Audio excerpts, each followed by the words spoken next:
Hello दोस्तों, geography basics के YouTube channel पे आप लोग का बहुत बहुत स्वागत है। और आज का हमारा टॉपिक है हिमालय का भाग 2। तो पहले वीडियो में हमने हिमालय के 3 पर्वत श्रृंखलाओं के बारे में बात कर लिया था, जिसमें पहला था ट्रांस हिमालय, दूसरा था बृहद हिमालय और तीसरा था मध्य या लघु हिमालय। ठीक, अब इसके आगे से आज की वीडियो में शुरू करते हैं। तो आज की वीडियो में हम शिवालिक हिमालय की शुरुआत करते हैं। शिवालिक हिमालय को बाह्य हिमालय कहते हैं। ठीक है, शिवालिक हिमालय का सबसे दक्षिणी भाग है, सबसे दक्षिणी और सबसे नवीन भाग है। तो ये देखते हैं जो है इसकी औसत ऊंचाई अगर देखें शिवालिक हिमालय की औसत ऊंचाई, तो इसकी औसत ऊंचाई कितनी है?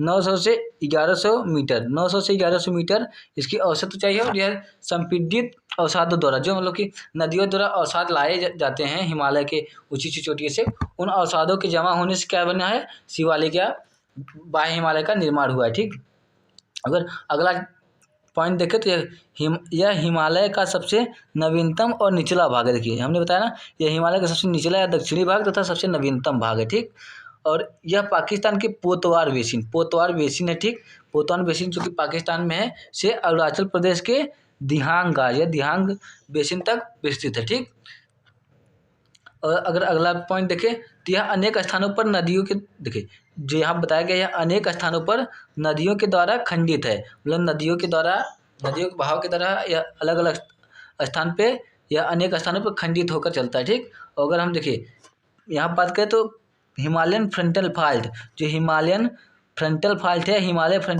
है, यहाँ आप देखते हैं हिमालय फ्रंट फॉल्ट। यह क्या है? शिवालिक हिमालय और मैदानी भाग को अलग करता है। क्या?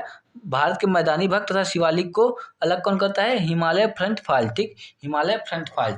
और अगर देखिए यहाँ पे हमने देख लिया हिमालय की जो चारों पर्वत श्रृंखलाएं थी, ट्रांस हिमालय, बृहद हिमालय, मध्य हिमालय और यहाँ पे शिवालिक हिमालय। हमने इनको विस्तृत तौर पे देखा। और अब हम देखें तो हिमालय का प्रादेशिक विभाजन, हिमालय का जो है प्रादेशिक विभाजन की अगर हम बात करें तो हिमालय की प्रादेशिक विभाजन को नदियों के द्वारा बांटा गया है। नदियों के द्वारा हिमालय का प्रादेशिक विभाजन किया गया है। तो आइए अब हम उसको देखते हैं। हिमालय का प्रादेशिक विभाजन नदियों के आधार पर किया गया। क्या? नदियों के आधार पर हिमालय का प्रादेशिक विभाजन किया गया है, जो कि यहाँ पे देखिए यहाँ पे दिखा। तो यह सिंधु नदी और सतलज नदी, इनके बीच में जो हिमालय पाया जाता है, सिंधु नदी और ये सतलज नदी, इन दोनों नदियों के बीच जो हिमालय पाया जाता है उसको पंजाब हिमालय कहते हैं। ठीक, उसको पंजाब। और सतलज नदी और काली नदी के मध्य, सतलज नदी और ये काली नदी, इनके मध्य जो हिमालय पाया जाता है उसको कुमायूं का हिमालय कहते हैं। क्या? उसको कुमायूं का हिमालय कहते हैं। और देखिए काली नदी और यहाँ पे तीस्ता नदी है। क्या? ये तीस्ता नदी, काली नदी और तीस्ता नदी के मध्य जो हिमालय पाया जाता है उसको बोला जाता है नेपाल हिमालय। ठीक, ये तीस्ता नदी, क्या? तीस्ता नदी। ठीक, और फिर तीस्ता नदी से ये दिहांग या ब्रह्मपुत्र, दिहांग बोलिए, ब्रह्मपुत्र नदी बोलिए। देखिए दिहांग, तीस्ता और दिहांग नदी के मध्य असम हिमालय, क्या? असम हिमालय पाया जाता है। अब आइए इनके बारे में थोड़ा सा विस्तृत जानकारी लेते हैं अगले पेज पे। अब देखिए बात करें तो सबसे जो पश्चिमी हिमालय, अगर प्रादेशिक विभाजन के आधार पर देखें, जो सबसे पश्चिमी हिमालय है ये कौन सा हिमालय? पंजाब हिमालय। और सबसे अगर पूर्वी हिमालय की बात करें प्रादेशिक विभाजन के आधार पर, तो असम हिमालय। ठीक, अब देखिए पंजाब या कश्मीर हिमालय की बात करते हैं। पंजाब हिमालय को 2 भागों में बांटा गया है, एक कश्मीर हिमालय, एक हिमाचल हिमालय। ठीक है, ये पंजाब हिमालय के ही दोनों भाग हैं। अगर कश्मीर हिमालय या हिमाचल हिमालय आए तो आप कंफ्यूज मत होइए, ये दोनों पंजाब हिमालय के ही नाम है। ठीक, जो कि सिंधु नदी तथा सतलज नदी के मध्य स्थित है। क्या? उत्तर में सिंधु नदी तथा दक्षिण में सतलज नदी के मध्य यह स्थित है। देखिए ये सर्वाधिक चौड़ाई वाला हिमालय, जो यह हिमालय है जिनका प्रादेशिक विभाजन के आधार पर जो हिमालय बनाया गया है, उसमें सबसे चौड़ा हिमालय जो है तो वो कौन सा है? पंजाब हिमालय। ठीक, अब दूसरे हिमालय की बात करें तो कुमायूं हिमालय जो है ये सतलज नदी तथा काली नदी के मध्य स्थित है। ठीक, और अगर इसकी बात करें तो इस हिमालय में सर्वाधिक हिमनद है। जो ये सर्वाधिक हिमनद वाला हिमालय कौन सा है? तो कुमायूं हिमालय सर्वाधिक हिमनद वाला हिमालय है। ठीक, अगर तीसरे की बात करें, तीसरा है नेपाल हिमालय। क्या?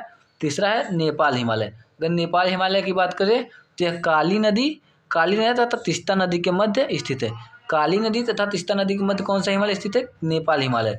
और अगर इसकी एक विशेषता बात करें तो यह सर्वाधिक ऊंचाई वाला हिमालय, ठीक, सर्वाधिक ऊंचाई वाला हिमालय यही है, क्योंकि यहाँ पे विश्व की सर्वाधिक ऊंची चोटी जो है माउंट एवरेस्ट यहीं पे, ठीक, एवरेस्ट यहीं पे है। कंचनजंगा यहीं पे है, ठीक, कंचनजंगा भी यहीं पे है। कंचनजंगा हिमालय भी जो पर्वत चोटी यही है। और उसके बाद अगर नेपाल हिमालय की बात करें तो नेपाल हिमालय के बाद आता है असम हिमालय, ठीक। असम हिमालय की बात करें तीस्ता नदी और दिहांग नदी, तीस्ता और दिहांग नदी के मध्य यह स्थित है, ठीक। अगर इसकी एक विशेषता बात करें तो सर्वाधिक जैव विविधता वाला जो हिमालय है वह यही है। सर्वाधिक जैव विविधता वाला हिमालय कौन सा है? असम हिमालय, ठीक। तो ये हो गया हिमालय का प्रादेशिक विभाजन, जिसको हमने देखा। देखिए फिर से एक बार रिवाइज कर लेते हैं। पंजाब हिमालय जो कि सिंधु और सतलज के बीच है, कुमायूं हिमालय जो सतलज और काली के बीच है, और नेपाल हिमालय जो काली और तीस्ता के बीच है, और असम हिमालय जो तीस्ता और दिहांग के बीच है, ठीक।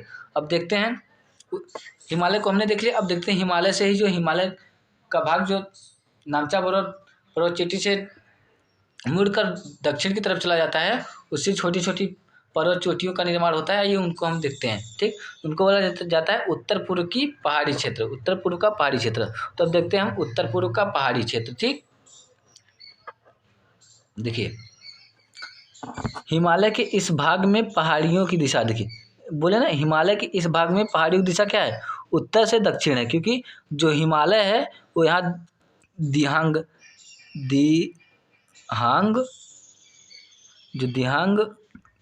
महाखंड है, दिहांग महाखंड है, उससे टकरा के यह हिमालय दक्षिण की तरफ घूम जाता है। तो ठीक, यह उत्तर से दक्षिण की तरफ है, ठीक। कम ऊंचाई के कारण ये जो उत्तर पूर्वी पहाड़ी क्षेत्र है इनकी ऊंचाई बहुत कम है। तो कम ऊंचाई के कारण यहाँ पे अनेक प्रकार की जनजाति निवास करती हैं, जो यहाँ पे झूम कृषि करती है। झूम कृषि उत्तर पूर्वी भारत का सबसे महत्वपूर्ण कृषि प्रकारों में से एक है, ठीक। अब देखिए पूर्वांचल की जो पहाड़ियाँ हैं, ये जो उत्तर पूर्वी पहाड़ियाँ हैं इनको पूर्वांचल की पहाड़ी भी कहते हैं। जो पूर्वांचल पहाड़ियाँ ये भारतीय मानसून को दिशा प्रदान करती है, ठीक। भारतीय मानसून की दिशा, मतलब देखिए जब भारतीय मानसून, यहाँ पे हमने मैप बनाया है, ये देखिए समझने की कोशिश करते हैं।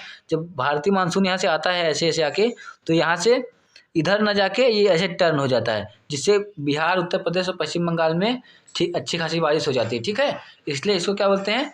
जो पूर्वांचल की पहाड़ियाँ हैं वो भारतीय मानसून को दिशा प्रदान करती है। और इन पहाड़ियों को